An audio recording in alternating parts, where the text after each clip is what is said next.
Muy buenas, vamos con los datos de este circuito de Miami que nos van a ayudar a ver las similitudes entre circuitos, es decir, si se parece mucho a otro, en qué se diferencia con el de China, por ejemplo, con el de Japón, estos que tenemos más reciente, y quizá empezar a entender quién puede ir bien y quién puede ir un poquito peor en este trazado. Empezando por la longitud, son algo más de 5,4 kilómetros, lo colocan estos circuitos, bueno, más o menos largo, pero prácticamente en la media. Vamos a dar 57 vueltas, una más que en China, para que os hagáis una idea, o sea que las longitudes van a estar muy parejas. Luego, en cuanto a la longitud o la distancia que tenemos desde la meta hasta el primer punto de frenada, son, en torno a 200 metros, un poquito menos quizá, y esto es clave. Esto nos da la pista, no es un dato muy exacto porque depende del punto en el que frenes, por supuesto, pero sí que nos da una pista de si hay muchos metros para ganar o perder alguna posición en salida. No es el caso, ya vimos antes de ayer cuando analizábamos las curvas que la clave iba a estar sobre todo en cómo trazas las curvas 1, 2 y 3, pero bueno, para que veáis que no es una de las distancias más largas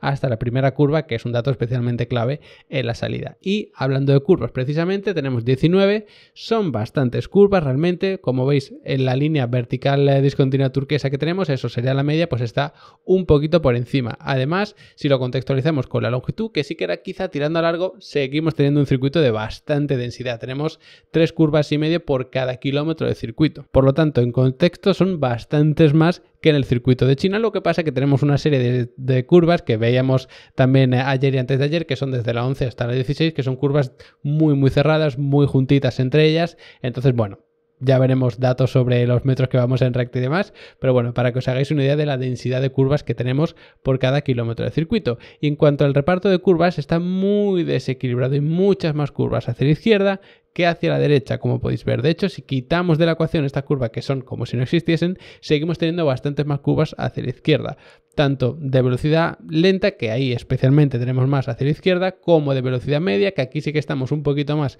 equilibrado, 4 hacia la izquierda y 3 hacia la derecha, como de alta velocidad, que tenemos 3 hacia la izquierda y 1 hacia la derecha. Por lo tanto, el lado derecho del coche va a ser el que más se desgaste. Hay secciones, como veíamos en los anteriores vídeos, en los que se van a desgastar más las ruedas delanteras por ser curvas muy rápidas, un lado y otro, y curvas en las que se van a desgastar más las ruedas traseras por ser de baja velocidad, en donde ahí tenemos mucho par en las ruedas, por tener las relaciones más cortas en la caja de cambio, por supuesto, y eso normalmente desgasta más el tren trasero. Así que lo que podemos esperar es que se va a desgastar más el lado derecho del coche. Ya veremos si delanteras o traseras, porque puede depender de las condiciones que nos encontremos, si aparece graining y todas estas historias.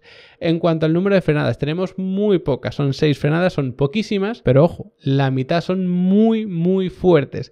Tenemos la de la curva número 1, la de la curva 11 y la de la curva 17. Vimos que además eran puntos claros de adelantamiento. Son 3 frenadas muy fuertes que además terminan las zonas de DRS que tenemos, que ya vimos que eran 3. Así que mucho ojo con las frenadas. No es un circuito de ir muchísimo tiempo frenando, ni mucho menos. De hecho, todo lo contrario, es el circuito en el que menos porcentaje de la vuelta vamos tocando el freno, y por supuesto, esto nos indica que no va a ser un circuito en el que los frenos pues sufran especialmente. Y en cuanto al otro pedal, el del acelerador, pues quizás sorprenda, no es el circuito en el que más tiempo vamos acelerando a fondo, porque es verdad que hay muchas curvas que son de ir a medio gas, empezando por el primer sector. Veamos que eran muchas curvas que tenemos que ir poquito a poco, curva 1, 2, 3, hay que ir enlazándolas, sí que dar gas cuanto antes, pero luego tenemos la 4, 5, 6, 7, 8 que se van todas entrelazando entre sí.